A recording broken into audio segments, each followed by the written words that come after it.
성공 시작, 실패 끝, 행복 시작, 불행 끝. 여러분들은 반드시 내년 시험에 성공할 거예요. 자, 그래서 우리가 지난 시간까지 법체 14조까지 공부했고, 오늘은 법체 15조 39페이지부터 진도 나가도록 하자고요. 지금 이미 이제 그 교정시설에 들어왔죠. 그래서 수용이 돼가지고, 그 다음에 이제 주로 어느 거실에서 지내도록 할 것인가 해가지고 이제 수용되는 사동하고 그 방을 지정해 줘야 돼요. 그래서 지내게 하는 그 방을 수용 거실이라고 한다고 그랬죠. 거실. 그래서 수용 거실에 대해서는 어떤 그 기준으로 의해서 거실 그 소장인 지정할 것이냐에 대한 그 기준을 15조에서 그 규정을 하고 있죠. 그래서 소장님께서는 수용자의 거실 지정하는 경우에 고려할 사항으로는 죄의 명칭, 그래서 이제 뭐 사기죄냐 절도죄냐 살인죄냐 이런 거 죄명, 그리고 형기가 뭐 10년 이상이냐 1년 이하냐 이런 거 길고 짧은 형기를 고려해 가지고 거실을 지정해야 되겠죠. 그 다음에 뭐 죄질, 얼마나 이제 나쁜 죄질을 지니고 있느냐, 가벼운 그런 죄질이냐, 죄질에 따라서도 이렇게 분리할 필요가 있죠. 그 다음에 이제 뭐 성격이라든가 범죄 전력 하게 되면 전과 정도를 말하는 거야. 전과 10범 이상이냐, 뭐 초범이냐 이런 거. 그 다음에 나이에 대해서도 앞으로 이제 공부하겠지만은 이미 우리가 11조 구분 수용의 기준으로서는 19세 이상 수용자하고 19세 미만 소년 수용자로 구분했었죠. 그리고 이제 앞으로 공부하게 될 것이 노인 수용자. 노인 수용자인데 노인 수용자는 65세 이상을 구분하고 있어요. 그래서 이런 나이에 따라서도 다르게 거실 지정을 해야 된다. 자, 나이 대신에 이렇게 성별로 바꾸는 함정 주의하도록 하고, 그 다음에 경력이나 수용생활 태도, 그 밖에 수용자의 개인적인 특성을 고려해서 거실 지정해야 한다 하는 거죠. 그래서 거실 지정할 때 고려할 사항하고, 뒤에 이제 또 공부하겠지만은 작업 부가시 고려할 사항을 헷갈리도록 하는 문제가 출제가 돼요. 자, 그래서 이것도 연상 암기법으로 이렇게 머리글자 암기법으로 이렇게 기억하는 것도 좋아요. 그 다음에 이제 시행령과 관련해서 제 10조 보면은 수용자의 자리 지정, 소장은 수용자의 생명, 신체보호, 증거인멸 방지, 교정시설의 안전과 질서 유지를 위하여 필요하다고 인정하면 혼거실, 교육실, 강당, 그 밖에 수용자들이 서로 접촉할 수 있는 장소에서 수용자의 자리를 이렇게 고정적으로 앉도록 지정할 수 있다. 이것도 이제 이 수용자의 자리를 지정할 수 있다가 맞는 거지, 자리를 지정해야 한다, 의무적 규정이 아니다 하는 점만 좀 여기서는 주의하시면 되겠어요. 그 다음에 이제 11조 거실 대용 금지에 대해서도 소장은 수용자 거실을 작업장으로 사용해서는 안 된다 하는 거죠. 자, 그래서 원칙적으로 이 먹고 잠자고 지내는 그런 방 거실을 작업하는 장소로 이렇게 전용시켜서는 대용해서는 안 된다 하는 거죠. 자, 그래서 작업장으로 사용해서는 아니 된다가 원칙이고, 근데 이제 어떤 경우에도 작업장으로 사용해서는 아니 된다가 아니죠. 예외가 있죠. 수용자의 심리적인 안정이나 교정교와 사회 적응 능력 함양을 위해서 특히 필요하다고 인정하면은 이제 독거실에 혼자 지내는 방에서 이제 어떤 가벼운 작업이라든가 이런 것을 하게 해줄 수는 있다 하는 거예요. 공장으로 나가가지고 이렇게 작업하기에 그렇게 적합하지 않은 수용자라면 자기가 지내는 방에서 가벼운 어떤 교도 작업도 할 수 있도록 하는 것도 뭐 적절하겠죠. 자, 그래서 이런 예외는 인정된다 하는 정도로 이해하시면 되겠고요. 그 다음에 12조 보시면은 현황표 부착 등, 그러니까 지금 등이기 때문에 현황표만 있는 것이 아니라 뭔가 다른 것이 또 있다 하는 것을 유추해 볼 수 있죠. 자, 그래서 12조 보면은 소장은 수용자의 거실의 면적과 정원, 현재 인원을 적은 현황표를 적어야 한다, 붙여야 한다 하는 거. 자, 그렇지만 이제 여기 부연해가지고 해설했듯이 우리 형 집행법령에서는 면면 정원으로 하는 시설이다. 그리고 최소한 뭐 한 사람 수용하는 데는 한 평 이상 3.3제곱미터 이상이라든가 이런 식으로 해서 어떤 거 법령상 이런 정원이라든가 수용 면적 이것은 규정하고 있지 않다 하는 거예요. 다만 이제 그 수용되어 있는 그 거실이 얼마나 어떤 면적이 어느 정도인가 하는 것은 이렇게 현황표에 기록해 가지고 부착해야 한다 하는 거예요. 자, 그래서 이 가로 내용하고 착각해서는 안 된다. 형 집행 법령에 있어서는 수용자의 정원이나 최소 수용 면적에 대해서 명시하고 있다 하면은 틀린 내용이 되는 거예요. 그래서 다만 이런 거 법령에서는 정원과 수용 면적에 대한 제한 규정을 두고 있지는 않지만 이거 소장은 각 수용자의 그 거실마다 그 면적이라든가 정원 현재 인원을 적은 현황표는 붙여둬야 한다 하는 거. 그 다음에 이제 그 현황표하고 구분해야 할 것이 바로 이름표죠. 자, 그래서 이 이름표, 이 이름표 시행령 12조 2항 이것은 출제 가능성이 높기 때문에 별표 2개 하세요. 별표 2개. 자, 그래서 이름표에 기재할 내용 하면은 이제 이름표를 윗부분과 아랫부분으로 구분하고 있는데 윗부분에는 수용자의 이름, 그 다음에 생년, 출생 연도, 몇 살 먹었는지, 그 다음에 죄명, 뭐 살인죄인지 사기죄인지 강간죄인지 이런 거 죄명, 그 다음에 형명 하게 되면 징역인지 금고인지 구류인지 이런 거 형명, 그 다음에 형기간, 형기를 그 적고 윗부분에는, 그 다음에 아랫부분에 적어야 할 것이 수용자의 번호하고 언제 들어왔느냐, 들어온 날짜, 입소일을 그 적도록 하고 있다. 자, 그리고 시험에 그 출제되는 것은 주로 이 부분이에요. 이렇게 이 이름표에는 윗부분과 아랫부분 나눠가지고 기재할 사항이 있고, 그 다음에 이제 이 윗부분의 내용은 보이지 않도록 하고, 아랫부분만 이렇게 드러나도록 이름표를 부착해야 된다 하는 거예요. 자, 그러니까 이것은 왜 그러냐면 이제 그 교정시설에 들어가게 되면 이 교도관 직무규칙 뒤에서 공부하게 되는데, 교도관 직무규칙 제12조에 보면은 수용자를 부를 때는 수용자의 번호를 사용한다가 원칙이에요. 그러니까 수용자 번호는 어차피 이름표 이렇게 이 왼쪽 가슴에다가 뭐 이육사 선생처럼 264번 이런 식으로 해서 수용자 번호는 이렇게 항상 이렇게 부착하고 다니잖아요. 그렇기 때문에 수용자 번호는 겉으로 드러난다고 하더라도 다른 수용자가 이렇게 수용자 번호 본다고 하더라도 어떤 그 사생활의 비밀이 침해되거나 이러진 않아요. 그렇기 때문에 당연히 수용자 번호는 그냥 드러날 수 있도록 이렇게 해줘야 된다 하는 거예요. 입소일.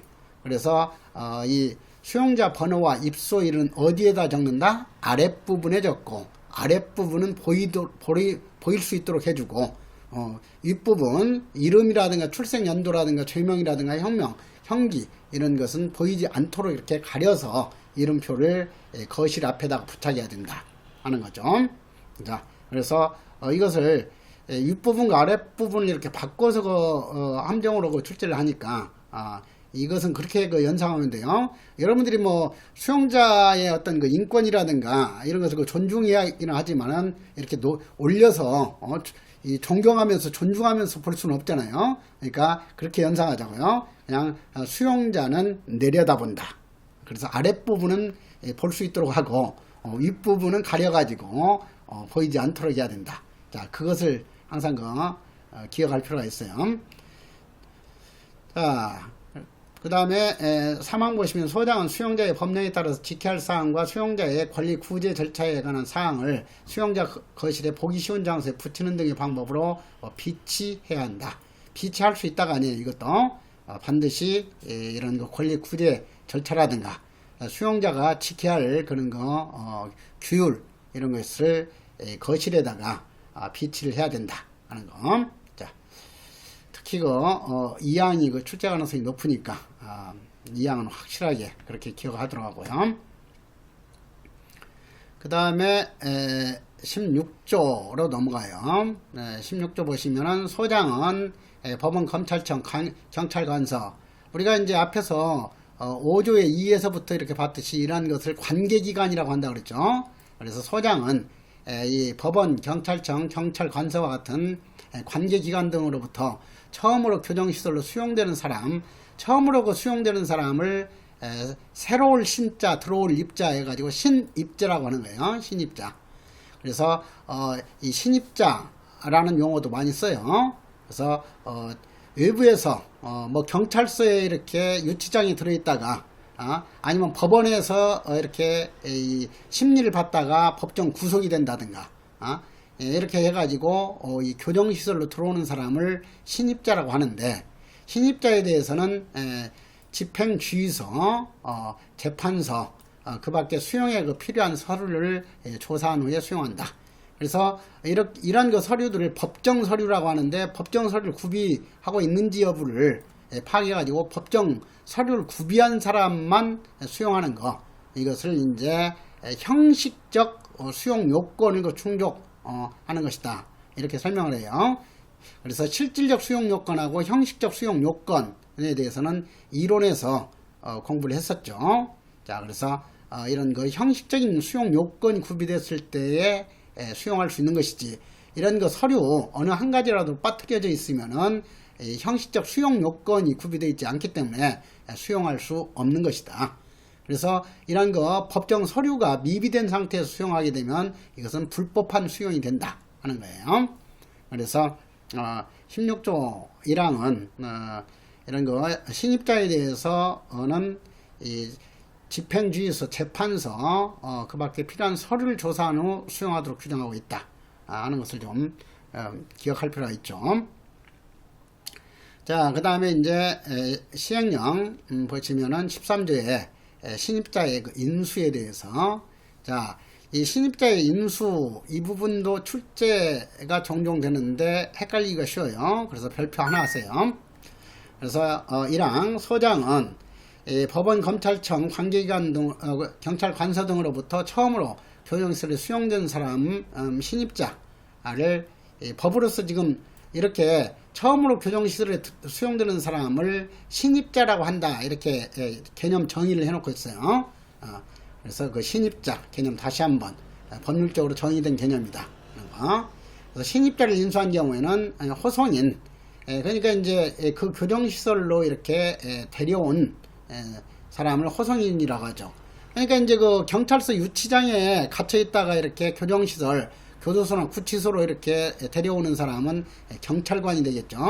그래서 이런 경우에는 호송인이 경찰관이 될 것이고, 그 다음에 한 교정시설에서 다른 교정시설로 이제 이송했을 때는 여러분들이 호송인이 되는 거예요. 교도관들이. 그래서 이렇게 그 신입자를 데리고 온 사람에게 인수서를 어떤 그 사람을 이렇게 받아들였다, 인수했다 해가지고 인수 확인서를 써줘야 된다. 누가? 소장이 써주는 것이지 이것은 교도관이 써주는 게 아니에요. 근데 이것도 헷갈려서는 안 되는 게 뭐냐면, 현실적으로는 뭐 소장님이 일일이 뭐 수용자들 다 들어올 때마다 거기에 지켜섰다가 인수서 이렇게 써서 주는 게 아니죠. 소장을 이 소장 명의로 된 그 인수서를 교도관들이 이렇게 발급해 주는 거야.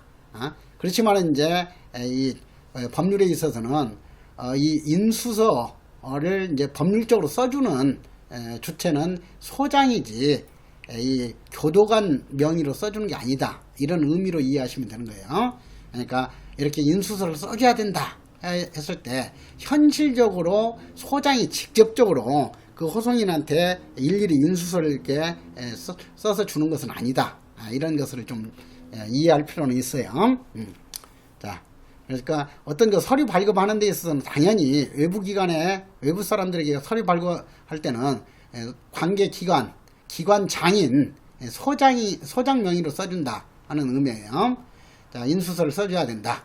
이 경우 신입자에게 부상, 질병, 그 밖에 건강 이상이 있을 때는 호송인으로부터 확인서를 받아야 한다. 시험에 있어서는 인수서하고 확인서를 뒤바꾸겠죠. 자, 그래서 확인서하고 인수서를 구분해서 이해하도록 해라. 그러니까 이 확인서는 항상 받는 게 아니에요. 데리고 온 신입 수용자가 부상을 당했다든가 질병 상태에 있다든가 이런 경우에는 나중에 어떤 그 책임 소재도 밝혀야 되고 하기 때문에 확인서를 받아야 한다 하는 거예요. 그래서 확인서를 써주는 주체는 누구야? 호송인이다 하는 거. 그 다음에 신입자에 대해서 이제 호송인에게 인수서는 소장이 써줘야 된다 하는 거죠. 자, 그래서 그 점을 이해하도록 하고, 그 다음에 그 2항 신입자를 인수한 교도관은 이제 그 인수서 이미 그 양식을 갖춰가지고 소장 명의로 뭐 대전 교도소장, 의정부 교도소장, 뭐 서울구치소장 이렇게 해가지고 기관명으로 딱 돼 있겠죠. 그 양식에다가 신입자를 인수한 담당 교도관님께서 그 인수서에 신입자의 성명, 나이, 인수 일시 등을 적고 구체적으로 확인하기 위해서 서명, 날인을 그 담당 교도관이 해야 된다 하는 거예요. 자, 그래서 그때 이제 이 그 인수서에 서명, 날인이라는 것은 도장 찍는 것을 말하는 한자죠. 서명은 직접 이제 사인하는 거고. 자, 그래서 이 신입자를 인수한 그 교도관님께서 해야 할 일은 그 인수서에다가 양식이 갖춰진 인수서에다가 구체적으로 서명, 날인하는 것이다 하는 거예요. 자, 이렇게 되어 있기 때문에 이제 출제자들은 살며시 이 인수서를 써줘야 된다. 이것을 소장이 아니라 이제 교도관은 인수서를 써줘야 된다. 이렇게 바꾸고 싶어 할 거예요. 그래서 그러한 그 함정 패턴을 좀 주의하면 되겠다. 그 다음에 3항에 있어서 소장은 1항 후단에 확인서를 받은 경우에는 호송인에게 이 신입자의 성명, 나이, 임기일시, 부상 사실을 적고 서명, 날인하도록 해야 된다 하는 거죠. 이것도 현실적으로는 담당 교도관이 자, 확인서 여기에 좀 서명 날인을 해주세요 해가지고 구체적으로 받는 거죠. 그렇지만은 소장 명의로 받는 거기 때문에 소장은 확인서에 이렇게 호송인에게 이런 서명 날인을 하도록 해야 된다 하는 거죠. 그렇게 이해하도록 하고, 그 다음에 제2항 보시면은 법 제2항 소장은 신입자에 대해서 지체 없이 신체 의료 및 휴대폰을 검사하고 건강 진단을 하여야 한다. 자, 이것은 이제 그 뒤에 나오는 건강 검진하고 헷갈릴 수가 있기 때문에 이 건강 검진 이것은 뒤에 이제 1년에 1회 이상 이제 종합 건강 검진을 하도록 규정하고 있어요.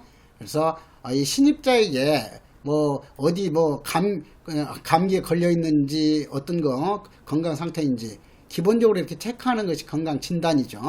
자, 그래서 이 신입자에 대해서는 건강 검진을 실시하는 것이 아니라 건강 진단을 하도록 규정하고 있다. 그래서 소장은 그 신입자에 대해서는 지체 없이 신체 검사, 그러니까 이것은 뭐 옷을 벗긴 상태에서 알몸 상태를 이렇게 검사하는 것을 신체 검사라고 하는 거예요. 그래서 신체에 어떤 질병이 있는지라든가 아니면 신체 어느 부위에다가 뭐 이 독약이라든가 아니 마약이라든가 이런 걸 숨기고 있지 않는지 이런 걸 검사하는 것이 신체 검사죠. 그 다음에 입고 온 의류 옷 속에다가 이제 어떤 금지 물품이 숨겨져 있는지 이런 것도 검사해야 되고 의류 및 그 다음에 휴대폰 지니고 온 휴대폰이라든가 지갑이라든가 뭐 이런 그 휴대폰을 검사하도록 해야 된다. 자, 그래서 이 소장은 신입자에 대해서 지체 없이니까 바로 즉시이죠. 근데 이 지체 없이도 법에서는 지체 없이 이렇게 해놨지만은 시행령에서 이제 구체적으로 지체 없이를 3일 이내로 이렇게 규정하는 경우가 있고요. 그래서 이 지체 없이는 이 법에서 지체 없이 이렇게 했다 하더라도 그것이 당일날 즉시 하는 것만 뜻하는 것은 아니다. 시행령과 연결시켜서 이해할 필요가 있다 하는 거예요. 그래서 이제 이 신체와 의료 검사는 당연히 시행령에서도 지체 없이 하도록 돼 있지 이것에 대해서 어떤 별도로 규정이 없어요. 그런데 이제 이 신체 의료 휴대폰 검사 근데 건강진단은 법에서 이렇게 지체 없이 한다고 이렇게 원칙을 규정했지만 지체 없이의 범위를 3일 이내로 이렇게 건강진단을 하고 있어요. 그래서 이 지체 없이 이 부분은 좀 주의하면서 항상 좀 구분해서 문제를 풀도록 해야 된다 하는 거예요. 자, 그렇다면 구체적으로 시행령 보시죠. 신입자의 신체 등 검사. 소장님께서는 신입자를 인수하신 경우에는 교도관님에게 신입자의 신체, 의류, 휴대폰을 지체 없이, 시행령에서도 역시 법률과 똑같이 당일날 지체 없이 이 신체, 의류, 휴대폰 검사하도록 하고 있죠. 상식적으로도 다음날로 이것은 미룰 그런 거 이유가 없는 거예요. 신체, 의류, 휴대폰 검사는. 자, 그래서 신체 없이는 3일 이내에 이렇게 바꿀 수가 있으니까 그 점 주의하는 거.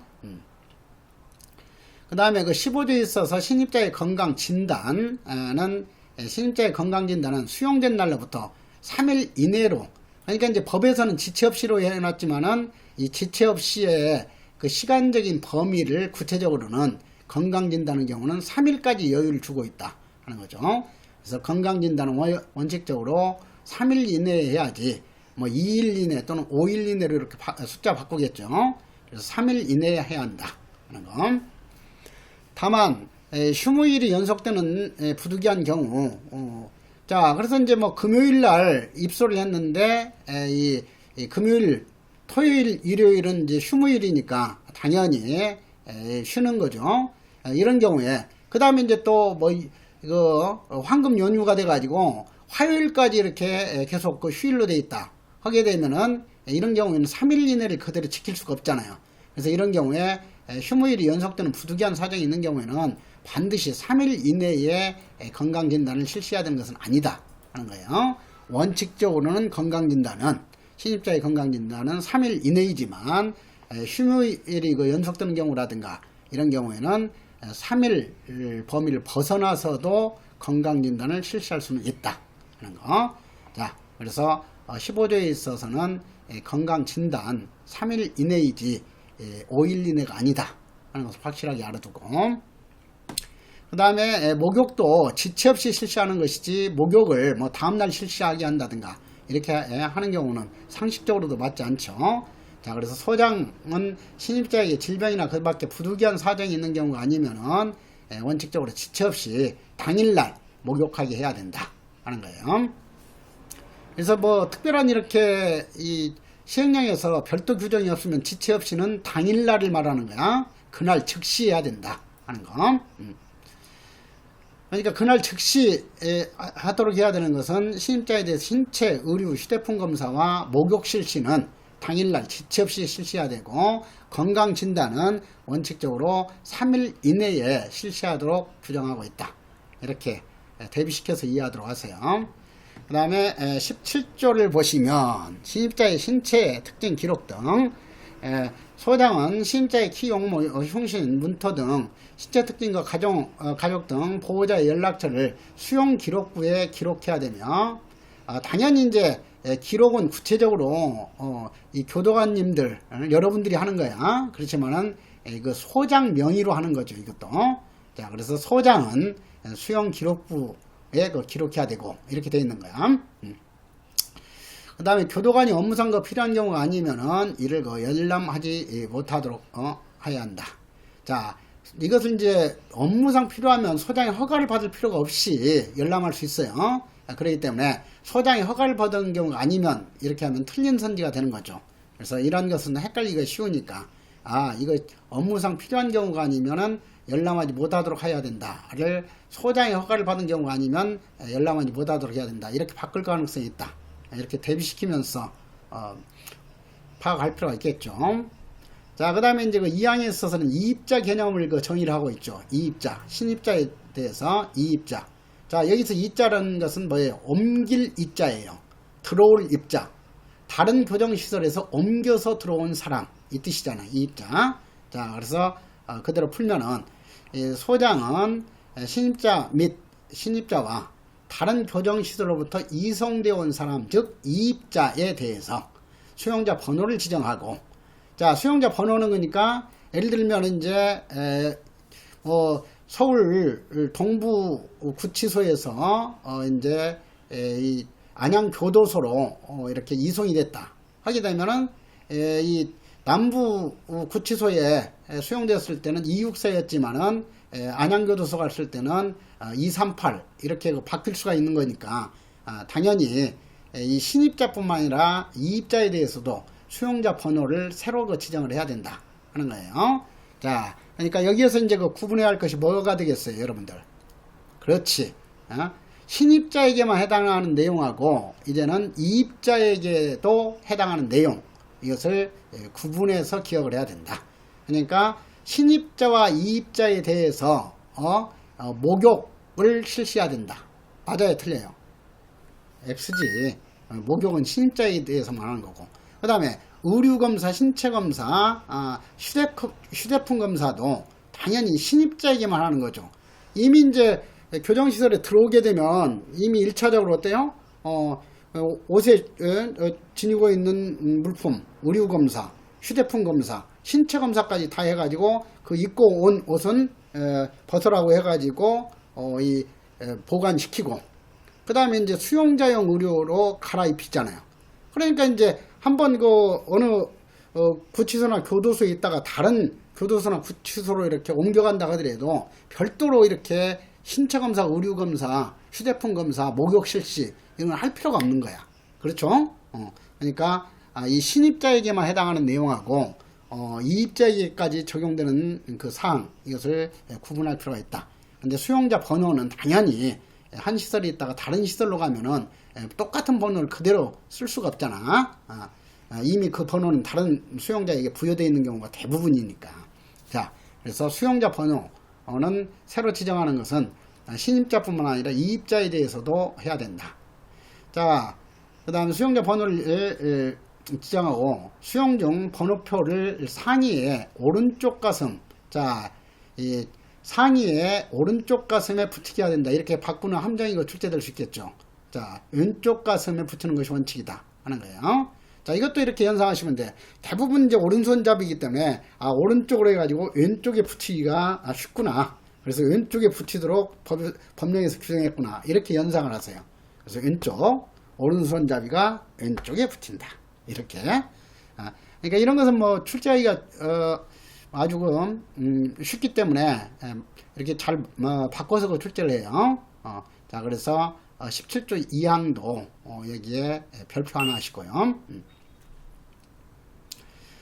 그 다음에 다만 반드시 이름표 붙이도록 해야 되는 것은 아니에요. 수용자의 교화 또는 건전한 사회복귀를 위하여, 뭐 명예보호를 위해서가 아니고 이 교화 또는 건전한 사회복귀를 위하여 특히 필요하다고 인정하면은 번호표는 붙이지 아니하게 할 수도 있다 하는 거예요.